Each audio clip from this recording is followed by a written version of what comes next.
morning children. Today I am going to take 10th standard class, that is the lesson development and underdevelopment. The main heading is development. Under that I am going to take up today is development and underdevelopment. So first and foremost, the process of enhancing society and capacity to satisfy the needs on a larger scale is referred to as development. Means the society's needs. Society has got certain needs to be fulfilled. The first basic needs you all know as it is food, shelter and clothing. Like that only the society has got many needs. So the society's capacity to satisfy its own needs on a larger scale means how much they get, they want more and more. So to satisfy in the larger scale is called as development. Changes in factors like how it is supply takes place due to the discovery of additional resources. So how does the supply of additional resources take place in which field? Education and skill development, capital accumulation, population growth, adoption of better techniques of production. So these are the additional resources which can help to supply or to take place to discover. So what are the additional resources? I'll repeat once again. One is education, second is skill development, third is capital accumulation, fourth is population growth, and the next is adoption of better technique, means new modern technique of production, etc. So these are the different levels. So what are the demands for products? So the demands for product changes due to change in size and composition of the population. Means as the population changes, the demands of the people also keeps on changing. So how does the population level and the distribution of income? So in that it comes how the distribution of income, like population changes, how according to the income what a person is getting in the society. One is the distribution of income, second is the taste, etc. So these are the main two reasons for the demand for product change due to the size of the composition of population. One is the distribution of income and second is the taste. So next we go is, so these changes, what does it contribute? So these changes contribute to the increase in the national income. So as the person's income increase, you know the India will be developed, as well as the national income also will increase, and we can one fine day become a developed country. So as it is, you all know that now India is a developing country. Okay, so there are other many definitions about development. What does development refer to? Development refers to the progress in a particular field, means in certain field, either one or the other. So there are different definitions given. So it refers to the progress in a particular field or a segment of people, means either in any field or any segment, any group of people.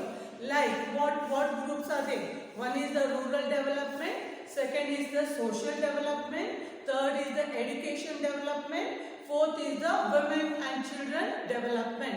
So these are the 5 categories. One is the rural development, second is the social development, third is the educational development, fourth is women and children development.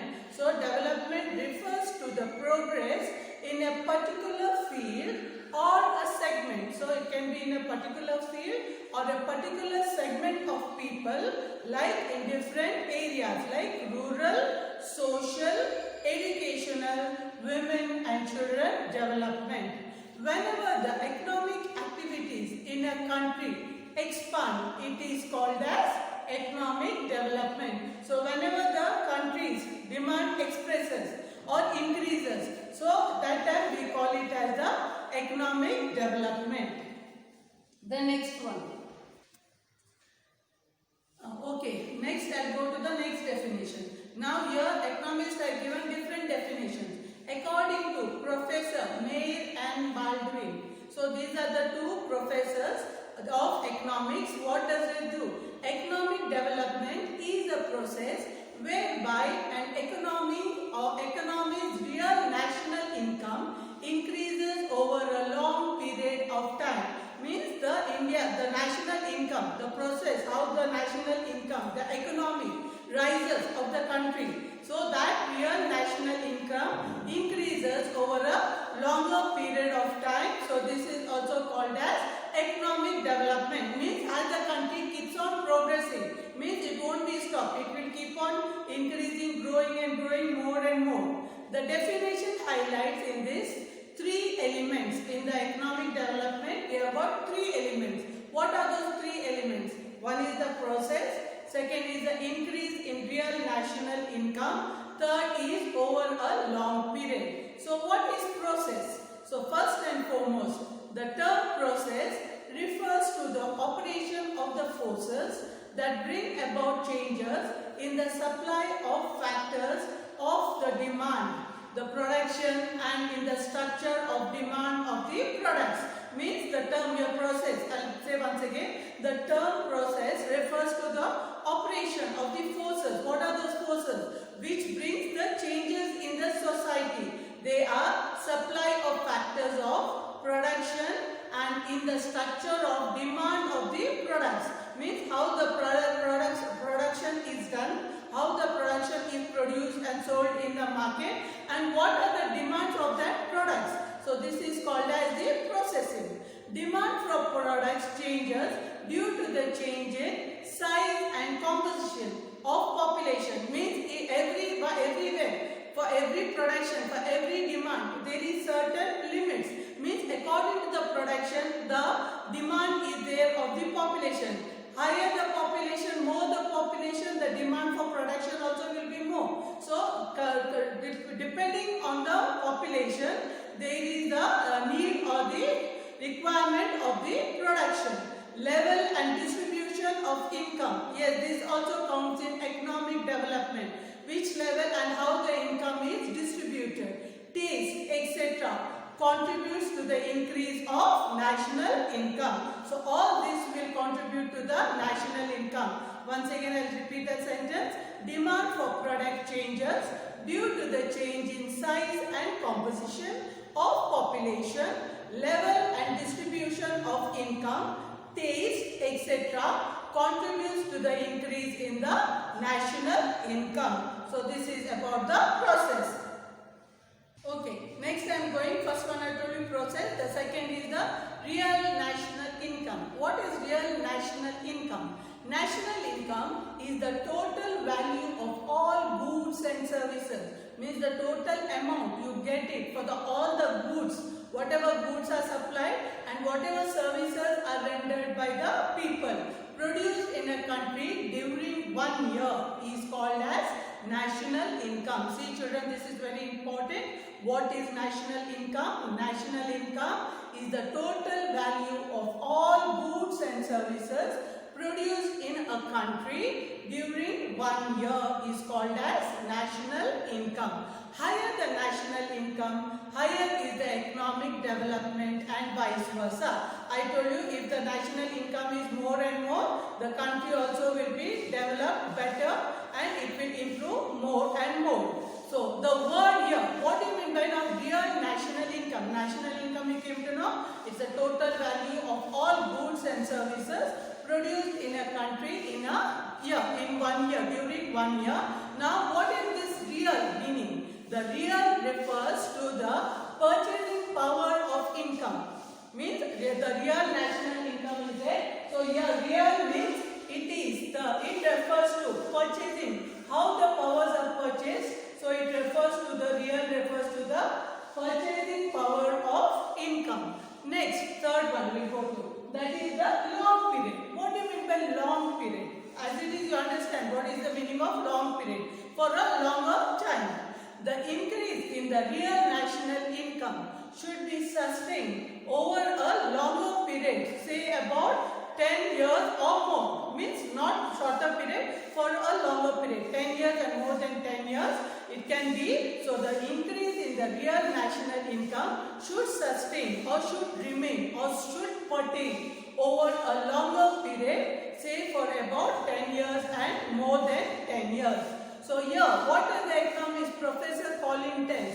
Here, Professor Colin Clark defines economic development has an improvement in economic welfare. So the economic welfare also improves us according to economic development. Economic welfare in turn is the availability of all the goods and services which are used by the individual. So economic welfare, how it turns it, how it changes according to the availability of the goods and services which are needed by a particular individual. How much goods are taken, how much service is rendered. So it is counted by the individual person. What is economic development? There are many ways. Economic development is also a process that extends over a long period that which helps in reducing poverty and thereby helping the country to achieve. What does it achieve? Self-sustained growth and income. So like this way our economic development also broadens. So economic development is a process that extends over a long period of time which helps in reducing. So if economic development, what happens?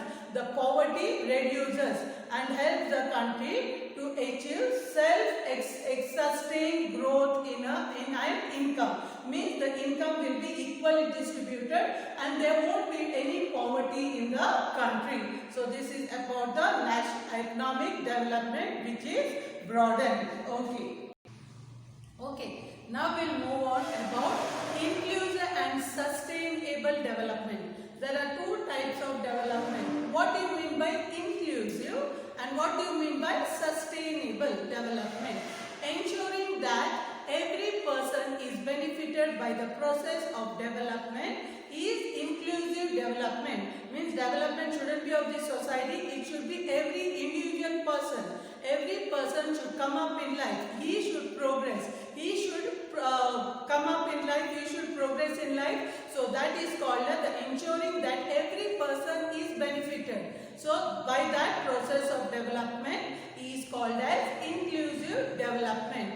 Preserving natural resources and the environment for the benefit of future generation also is called as sustainable development. Sustainable means you have to preserve, means you shouldn't vanish or you shouldn't finish, it shouldn't get exhausted.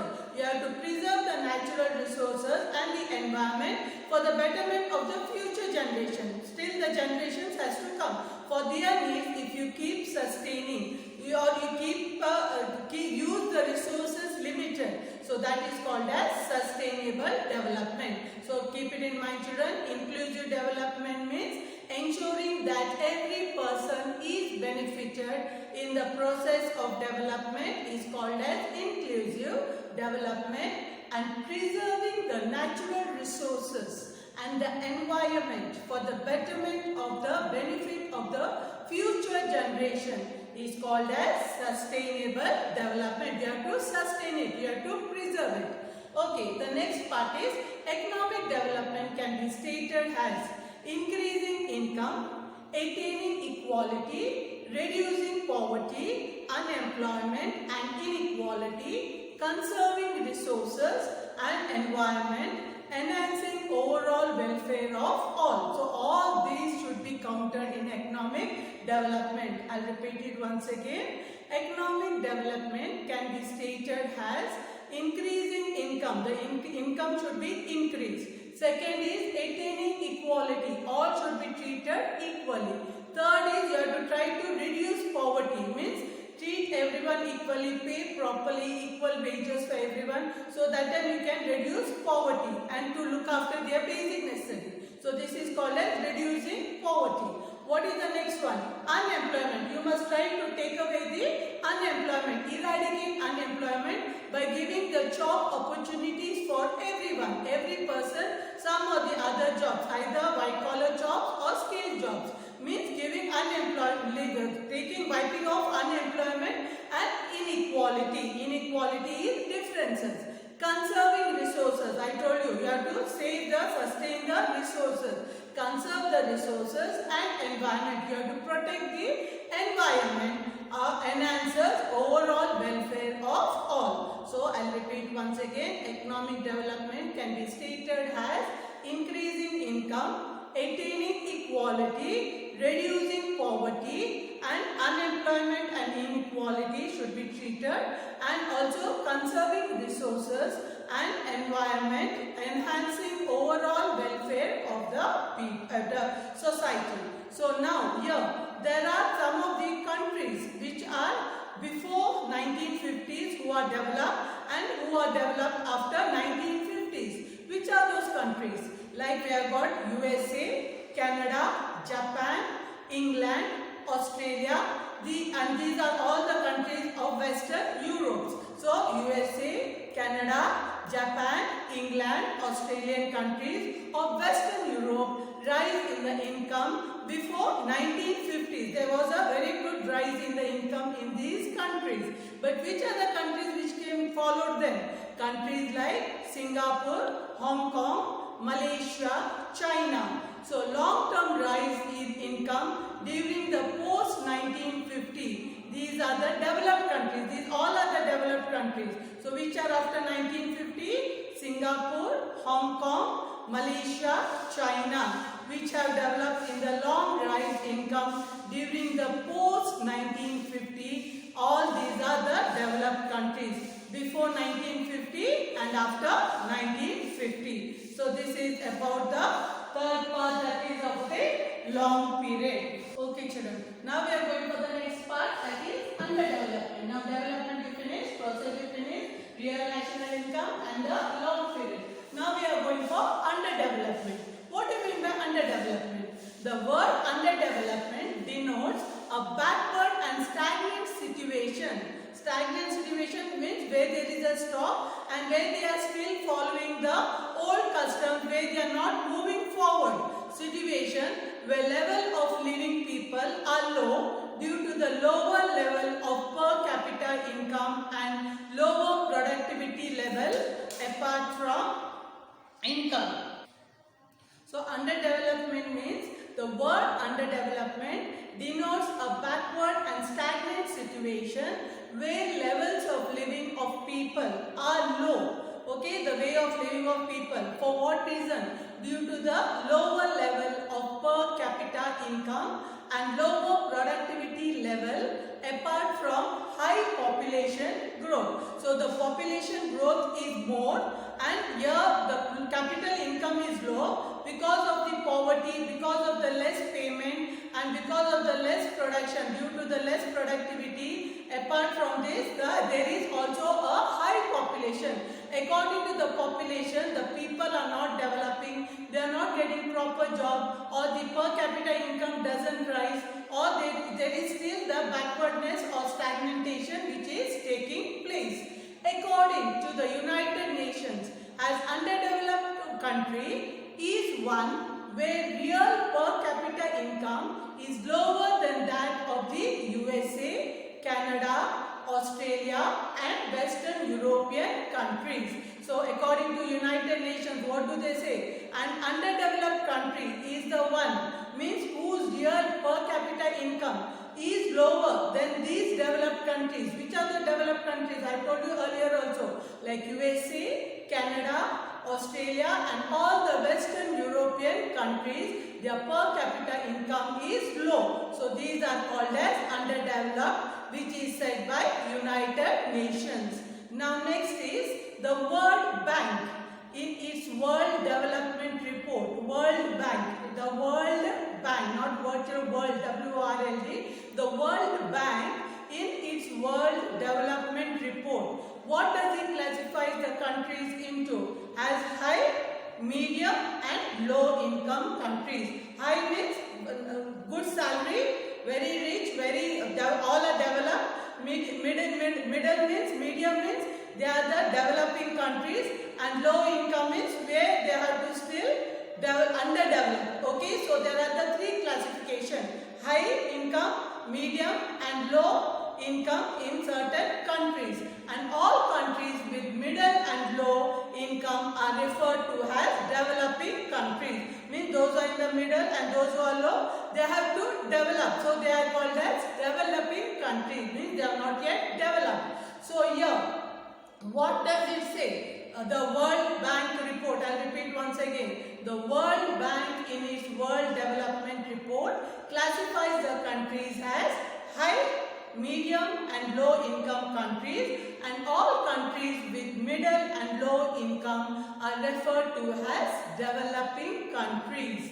India is a prominent developing country that has recorded significant rise in income since 1990s. So from 1990s, our Indian income is developing, it is progressing or it is improving from the year 1990. So it is called as developing country. Next. Okay children, now next I am going to go is indicators of development.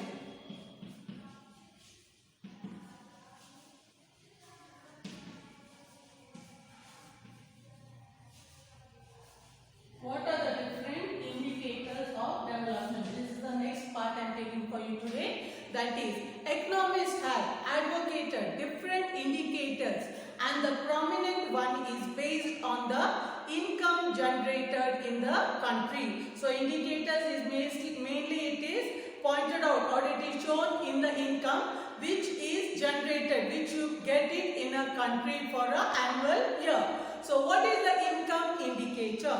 Income indicator is used here as a national income, which is defined as the income of all the people residing in the country. So the national income, the income indicator tells you the income used here is the national income, which is defined as the income, means the salary or the money, whatever amount they get for their jobs. Income of all the people residing in the country is called as income indicator. As described earlier, higher the income, higher is the development. As I told you earlier, developed and undeveloped. So if the income is higher, the development of the country or the country also will progress higher and higher.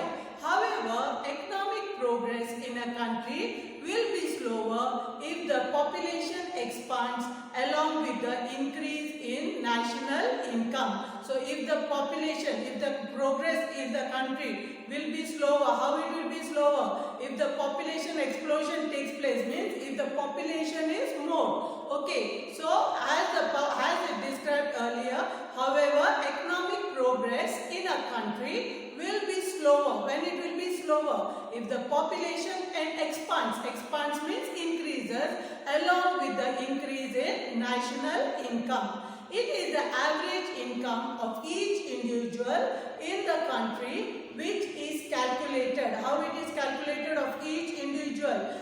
As national income divided by total population in a given year. So each person's income, how it is calculated? That is the national income which is divided by the total population for the whole given year. So this is about the average how it is calculated. So if the average income of each individual in the country which is calculated as national income is divided by total population in a given year. So next one I am going to is year. Attempts are made to extend the income. How the measures are taken? By including other parameters of development. So what are those parameters? They are called as alternative indicators. Means now one way or the other. What are the other way? So the another way how you can increase or improve your income is they are called as alternative indicators. The prominent of which is Human Development Index. So about this indicator I will teach you in the next class. That is about HDI, Human Development Index. That is another indicator how you can extend the income and measure it in parameters of development. Okay children, here I end the lesson. Please watch the video and understand the lesson. Children, you can just watch my video, and for homework you can write some of the definitions of what is development, what is process, national income, long period and underdevelopment and indicators. So you can write only the definitions. Each sentence whatever is explained in any of our full scale paper. So this is the homework for today. Thank you, children.